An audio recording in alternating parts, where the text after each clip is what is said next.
All right, the head of the Islamic State is killed, but the terrorist group he led remains. Here is the Prime Minister today. This is a many-headed monster with Daesh, and as you cut one off, another one inevitably arises. And so while we welcome this news, and we particularly congratulate President Trump and the US on their initiative here and their leading of this operation and its success, we are mindful, though, that the threat continues. Joining me to discuss all this is national security expert Clive Williams, a former Director of Security Intelligence for the Defence Force and now visiting professor at the Australian National University. Clive Williams, I'm glad you could join us again. How important is the death of Abu Bakr al-Baghdadi?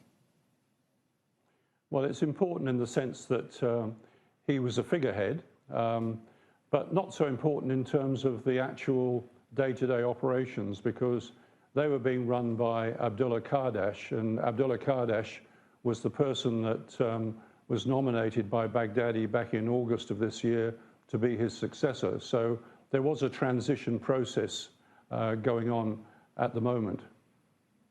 Well, you mentioned Abdullah Qardash, who's a former officer in Saddam Hussein's army. What do you think he could do picking up the reins now? What could he do with the Islamic State? Well, the focus this year has been more on global operations rather than what's happening in Syria and Iraq.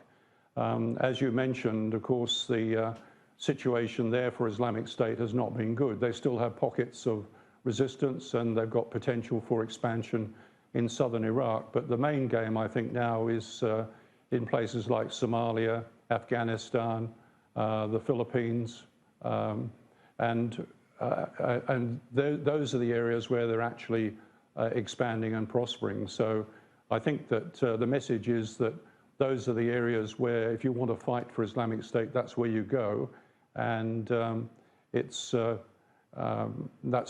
important thing. And also that people in Western countries that support Islamic State do go in for the kind of attacks we've become accustomed to, low-tech, high-impact, such as attacks with vehicles and attacks with knives, which don't require much preparation, and of course don't have much of an indicator beforehand. Going back a bit, what made the Islamic State under al-Baghdadi such an inspiration to so many young Muslims? I think because of its initial successes. As you know, Baghdadi was the head of al-Qaeda in Iraq, and he expanded its operations into Syria. And there was already Jabhat al-Nusra operating there, which was an al-Qaeda affiliate. And Baghdadi basically absorbed that, took 80% of its fighters against the wishes of al-Qaeda, which led to a dispute between him and Dr. Zawahiri, the head of al-Qaeda. But it was seen, I think, by a lot of Muslims that Islamic State was the way to go rather than al-Qaeda. And the fact that they actually had physical control of territory was an attractive aspect of it. So of course, that attracted many people, including from Australia, to actually go and help to expand the caliphate. Yes, unfortunately, success breeds success with this kind of very hyper-masculine kind of thing. I mean, as Osama bin Laden famously said, people like the strong horse. What turned the tide against him? Well, I think it was simply the matter of the coalition getting its act together, and I think the Kurdish forces on the ground, as you might recall, in Afghanistan, that the Americans toppled the Taliban initially by the use of special forces and airstrikes. Essentially, the Kurdish forces, backed by American airstrikes, were able to advance and take ground and displace Islamic State. So it was just then a matter of time of rolling them back. And of course, in the process, places like Raqqa and Mosul were largely devastated. But, you know, that was an inevitability because Islamic State really sort of wrote the book on urban warfare, I think, for extremist groups. They had come up with a lot of innovative approaches to make it very costly to take urban areas from them. But of course, eventually they had to capitulate because simply the weight of force against them. The operation to kill Baghdadi himself seems impressively organised. Donald Trump went out of his way to thank the Russians for their help for a start, which I assume meant the operation had to fly over Syrian, Russian-controlled airspace to get into that village near the Turkish border. How do you assess the operation itself? I think it was very well conducted. Obviously, they had the template for when they took out Osama bin Laden.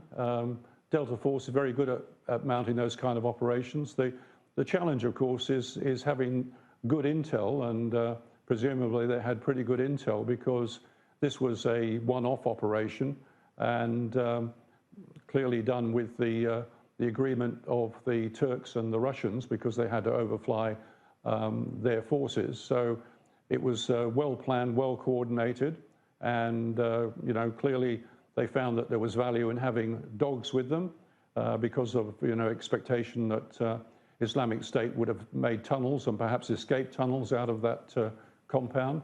And of course, they were able to track down Abu Bakr al-Baghdadi, who then apparently blew himself up. Whether he was whimpering and screaming and whatever, that's a moot point. But nonetheless, he was killed, and subsequently the body, I understand, was recovered and taken back to probably Iraq, and will subsequently be buried at sea, according to American sources, the same as Osama bin Laden was.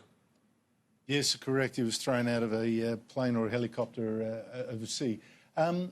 Donald, you mentioned the whimpering and cowering like a dog line that Donald Trump used. He went out of his way to heap humiliation on Baghdadi as if it was important that that be done. Said he died like a coward, like a dog, that's a great insult, of course, is Islamic culture. Is that language important in tearing down Baghdadi's image? I doubt that it'll be believed by many people. Donald Trump's credibility is not very high, and I think that people will wait to hear what the accounts are of the people that were actually involved in the operation. But I think many followers of Islamic State will see this as just propaganda on the part of the American president. Now, pulling out of Trump, of course, a few weeks ago pulled out of his forces out of Syria, got a lot of criticism for that. Does this temper it to some extent by the fact that it's shown that he can still strike within Syria if he wants to?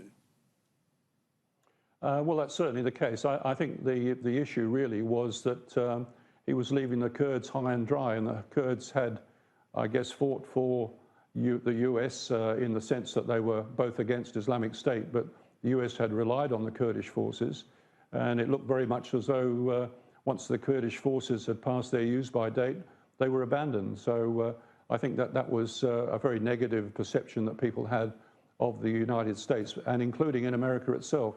But of course, remains to be seen now what will happen there, because the Turkish and Russian forces have essentially taken advantage of the opportunity of the withdrawal American forces to fill a vacuum. Now, whether that all matters in the long run is a moot point, because, I think Donald Trump quite wisely had said that the Americans would pull out at some point. That certainly had a lot of support among people who support Donald Trump in America. And, it maybe makes some sense militarily, but whether they should remain, for example, in Iraq against the wishes of the Iraqi government, it's a debatable point.